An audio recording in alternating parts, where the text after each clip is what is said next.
Good evening, everybody. The Music Fan is back, bringing smiles to the faces, knowledge to the people, and most importantly, music to the masses. Thank you so much for watching the first parts of this top 50 list. Tonight, I'm taking a look at numbers 30 through 21. Some quick guidelines, as you've seen before. This is my opinion, and my opinion only. If you would like to criticize, please do it constructively. Let me know what your favorite albums were from the 2019. And also, of course, if you don't see your favorite albums at this point, it might be on previous parts of the top 50. It might be in my honorable mentions. I might not have listened to it, or it might be even higher on my list. You just gotta keep watching and checking to see if that is the case. And then the second thing, as I've said before, albums are more important than the songs themselves. The songs don't mean much if the album is not cohesive.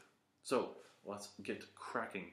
Number 30, we have Alex Cameron with Miami Memory. I love the debaucherous songs on this album. Songs that have very Elvis Costello flair, but are going over some pretty taboo subjects, especially Far From Born Again, which is a song about people working in the porn industry. It is a very tongue-in-cheek, but a really poignant song. There's also a song based around The Boys Are Back in Town called Bad for the Boys, which is talking about the machismo ideas of the past and how they are changing because of the Me Too movement and PC culture. There's also a great tongue-in-cheek song called PC with Me. There's also my personal favorite, Gaslighting, which is a really funny tongue-in-cheek song about gaslighting someone in a relationship. I just love the approach of all these songs. Yes, it's a lot of tongue-in-cheek, but also he's trying to prove a point on a lot of these songs. Absolutely lovely album. Check it out if you're looking for a really solid singer-songwriter album. Next, we have at number 29, Lana Del Rey with Norman fucking Rockwell. Not surprisingly, I'm not as high on this album as other people. There are a lot of really solid songs on here, including the title track, as well as Love Song, Cinnamon. The latter half of the album is also really solid as well. However, to me, this album is a little bit too long, and there are some songs on here that just don't live up to the rest of the album.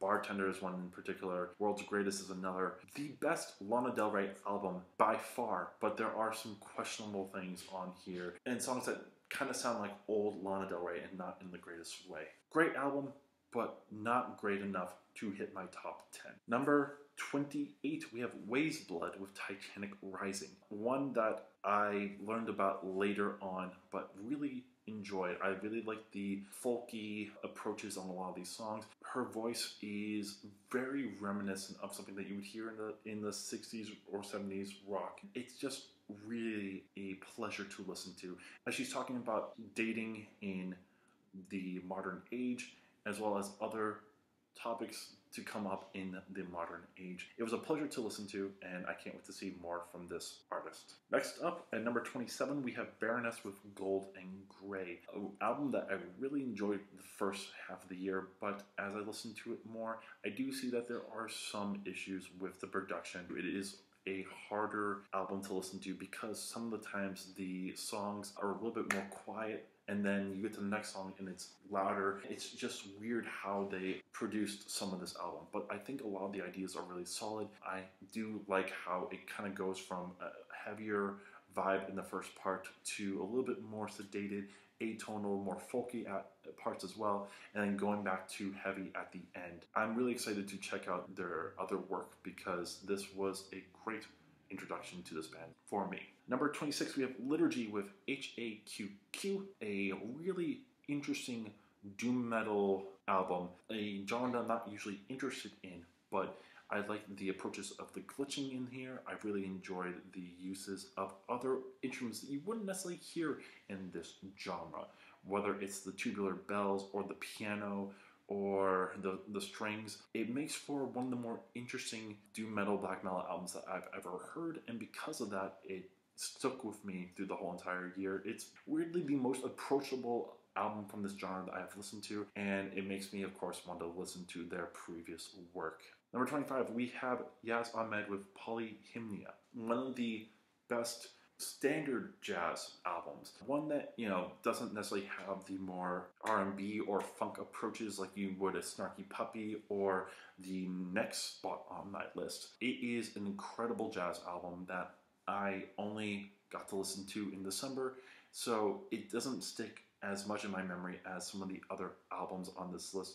But if I listened to it more, it could have easily been in my top 10. Definitely do not sleep on this album. Number 24, we have The Comet is Coming with Trust in the Life Force of the Deep Mystery. For any of you who watched my Sons of Kemet review, I really enjoyed that album, but I thought it was a little bit one-dimensional because of the use of instrumentation. Unfortunately, you can't really do much when you have such a small group and you don't really have other instruments to add color and depth to the arrangements. However, some of the people in Sons of Kemet are in The Comet is Coming, and this one is much more enjoyable to me because the arrangements are more diverse. The structure of the arrangements has so much more layering. Easily the more enjoyable of the two projects in my opinion. If you love Sons of Kemet, you're going to love The Comet is Coming. Number 23, we have Nick Cave and the Bad Seeds with Ghost Teen. The first Nick Cave album that I've really enjoyed, and one that makes me want to go back to Skeleton Tree to see if I didn't understand it at the time. The end of a trilogy of albums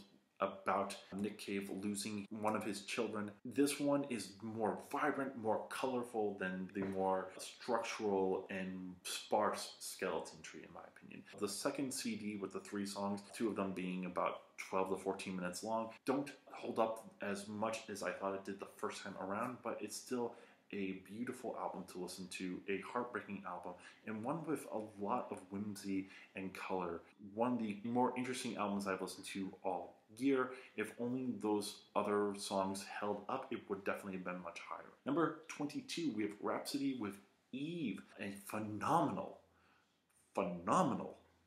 rap album. This album, kind of like Legacy has a theme, and this time around it's talking about certain women and certain black women throughout time, talking about not just race relations and racism in America, but also how women are treated, especially black women in America. The arrangements themselves are phenomenal. The samples that she uses are really cool. Whether you're talking about Cleo that uses parts of Coming in the Air Tonight by Phil Collins, or if you're talking about Afeni that has a Tupac recording on it. This album is so varied and it has so many great messages. Rhapsody's flows on here are really solid. One of the best rap albums that I've heard all year. Don't miss out on it. And then number 21, we have Stuckey Puppy with Immigrants. Doesn't hit the highs of some other Stuckey Puppy albums. We Like It Here is phenomenal. Silva, as you've seen me talk about before, is my favorite Stuckey Puppy album, but it does still have a lot of really solid songs on there. The cool thing about this, in my opinion, is a lot of these songs build very well. A lot of slow burn songs. Songs like Chonks or Billy Strictness build phenomenally. The last song, Even Us, is a hell of a slow burn, but also has some Stuckey Puppy staples of very colorful and intricate arrangements like Zavi and one of my favorite jazz songs of the year, Bad Kids to the Back. Still a really solid Stuckey Puppy album. Doesn't hit the highs of some of the others, but you shouldn't miss out on this one. So that is numbers 30 through 21. We have one more of these before we get into my top 10. But first, of course, let me know if you like or hate any of these albums. Let me know what you think about the list so far. Let me know your favorite albums from 2019. Share this with your friends, and most importantly, subscribe to my channel. That way I know that you enjoy what I'm doing and want to see this channel become bigger and better for the future. Later on, I'll be back with the 4th part, which we will go over numbers 20 to 11. Find out what are the 10 that just missed the top 10. Until then, this is Music Fan, and I'm signing off.